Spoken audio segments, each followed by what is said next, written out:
Good morning, students. So in the last class, we discussed the concept of thread, right? And we have seen what are the advantages of threads over processes, right? And we have come to know that the overhead required for scheduling, switching or the scheduling is less compared to the process, right? And the concept of child process and the threads both are different, because even child process can create the threads to execute the programs concurrently, right? And in today's class we will see the two different types of threads. One is a kernel level thread and the second one is the user level thread, right? So with these two types we are going to wind up the second module. Okay, so in next class we will start the third module, right? So today we will see what are the different types of different levels of thread, you can say. uh, Here the kernel level thread, right? How the kernel is going to handle the threads, right? That we are going to see under this heading. Okay, the first one, the kernel level thread. Kernel level thread is implemented by the kernel, right? So operating system, where the kernel is a part of operating system or a heart of operating system, you can say, that will implement the thread, right? And it will take care everything associated with that thread, right? So it may be a switching of a thread, or it may be uh, a switching of a thread, or it may be what you can say, uh, handling of that particular thread by creating TCBs, creating PCB pointers, everything, right? So what we discussed in the last class, right? So all those operations will be handled by the kernel itself, right? Hence the creation and termination of kernel level threads and checking of their status is performed through system calls, right? So kernel will call the functions, right? System call is nothing but it is similar to the functions, right? The kernel will call the different functions associated with the threads, and it will handle the operations like creation and termination of the kernel level threads and checking of their status, right? So whatever things associated with the kernel will be handled by calling the system calls by operating system, or you can say the kernel. When a process makes a create thread system call, right? So here we are not going to deal with the system calls, right? So only you have to remember how the threads are going to be created, right? So we can also see the operating system level program, but we are not bothering about that kind of program here, right? So how actual kernel is created and all, it is not a part of your syllabus. Okay, so here I am going to talk very briefly about kernel level thread and user level thread. When a process makes a thread system call, the kernel creates a thread, assigns an ID to it, and allocates a thread control block. It is very similar to the process, right? So in case of process, whenever kernel creates a process, it will allocate one ID to it. It will attach one ID to it to identify that particular process, and it will also create a PCB, that is process control block, right? So similar to the process, instead of process we have to replace that process by a thread now, right? So that means whenever a process calls, but here it is not a creation of the thread is going to be created by the kernel, because process is going to create that thread, right? So instead of process we have to say thread now. That means we have to the process will create a thread, and it will allocate the ID to that, and it will also allocate a thread control block to hold all the information about the thread. The TCB contains a pointer to the PCB of a parent process of the thread, right? So TCB, what TCB thread control block contains, it will contain the pointer to that particular process which has created that particular thread, right? So TCB contains a pointer to the PCB of a parent process of a thread, right? So here in the diagram you can see scheduling of the kernel level threads, right? So processes are going to create the threads, right? So here you can see pi is a process. Pi is a process which is going to create 3 threads, right? So wavy like a structure is nothing but the thread, right? So thread mm, it looks like a wavy like structure, but inside thread is nothing but a simple program, right? So process is also a program, and thread is also a program, right? So those threads are created using the system calls. What is system call? Again, it is a function. System call is nothing but a function. Function is nothing but again a small program, right? So everything what I am talking about, the threads or a process or whatever, right? So they are all in the form of a simple programs, right? So process will create the threads, and these threads are going to handle the different requests, right? So you can call this as a TCB, right? So here you see this is a TCB. Each box is nothing but the TCB, right? So here each process is going to have the PCBs, right? So process control block. So in this process control block, it will be having the TCBs, right? So TCB information, right? So this TCB information is going to point to that particular PCB, right? This PCB is associated with the particular process, that is, let us say PI, right? So PI is creating 3 threads. That means it will also create the TCBs associated with those threads, right? So all those TCBs are going to point that particular process PCBs, right? Similarly here, PJ is another process which is created by the kernel, right? And this process PJ is going to create 2 threads, and those 2 threads are going to create 2 more TCBs. So those TCBs are going to point the PCB or process control block of that particular process PJ. Okay, so and a scheduler, which is a part of operating system, is going to actually it is going to schedule these threads, or you can say the processes, right? So when it is going to schedule the process, right? So process are going to in turn schedule these threads, right? So in this manner the scheduling of kernel scheduling of kernel level threads operate, right?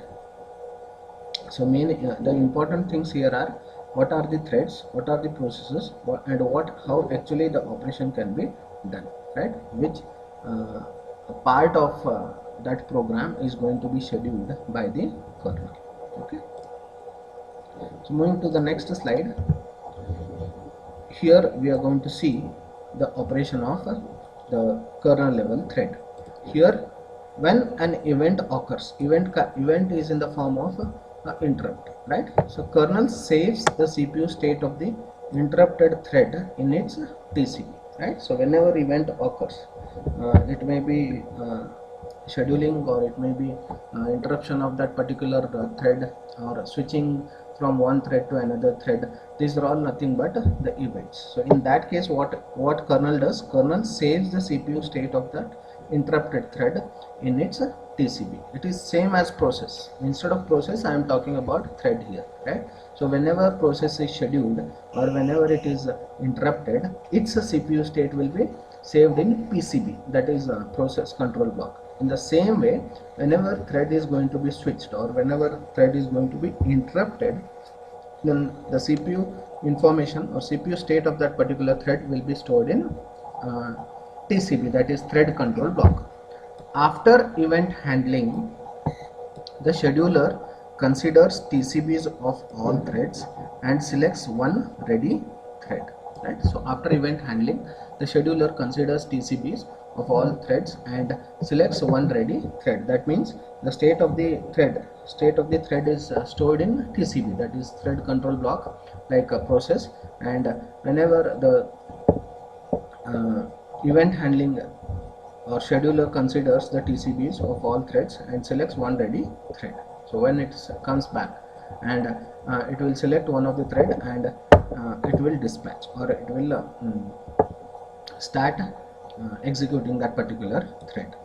The dispatcher uses the PCB pointer in its TCB to check whether the selected thread belongs to a different process than the interrupted thread, right? So before scheduling or before start executing that particular thread, the dispatcher will check whether that particular thread is associated with the particular process or not. That means the TCB is going to handle is going to say is going to have the pointer to that particular process which has created it, right? So it will check whether that pointer is correct or no, right?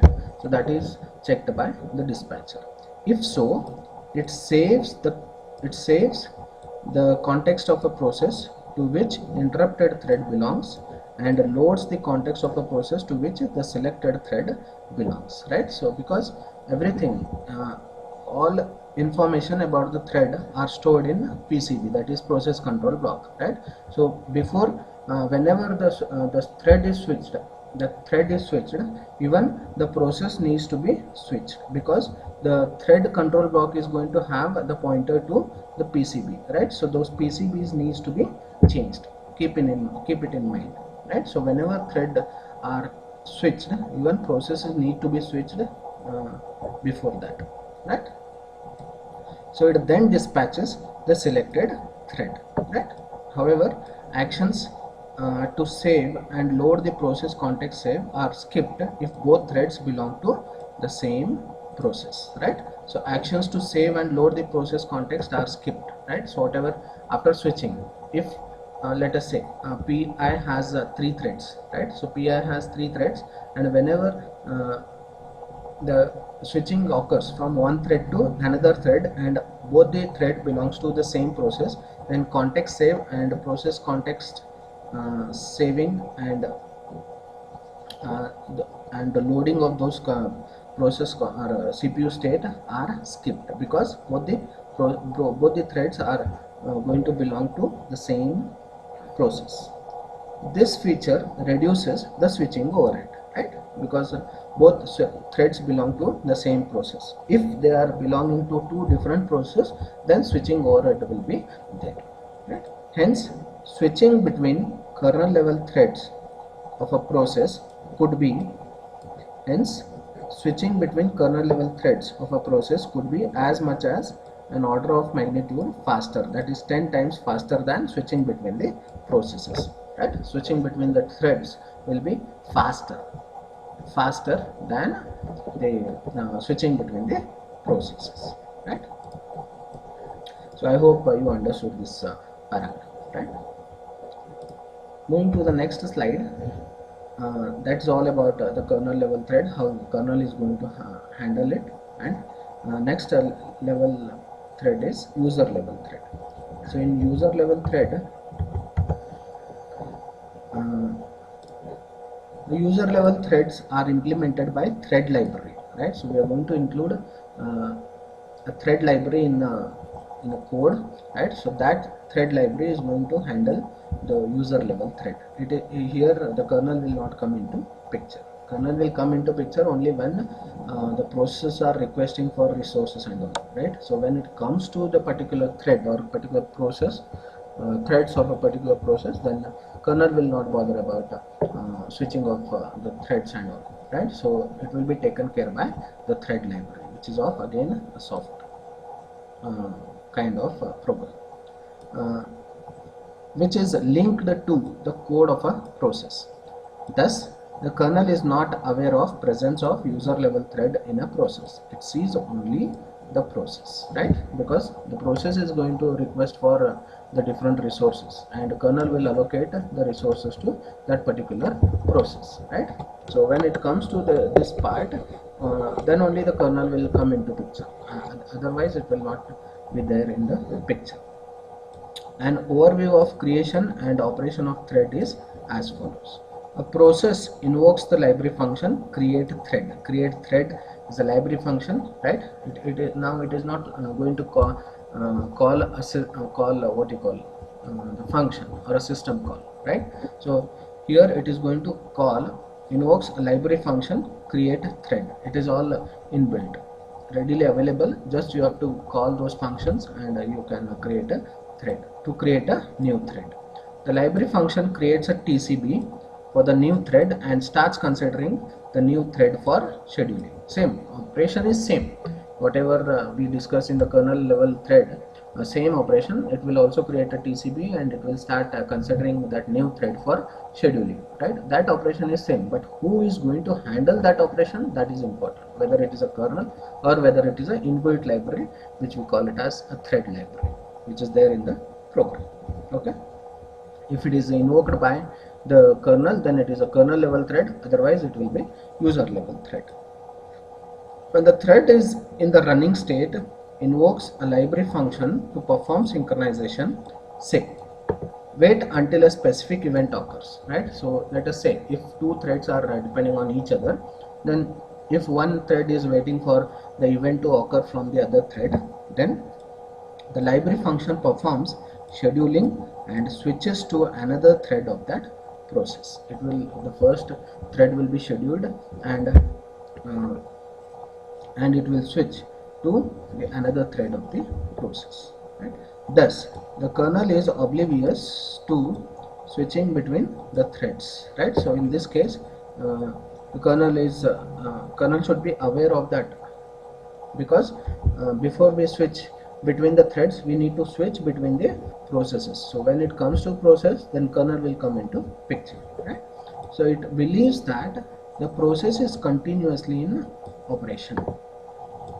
If the thread library cannot find a ready thread in the process, it makes a block me system call. It doesn't find if any when the threads are switched, and if the switched thread or the second thread is not in the ready state, then it will make a system call called block me until that second thread gets ready.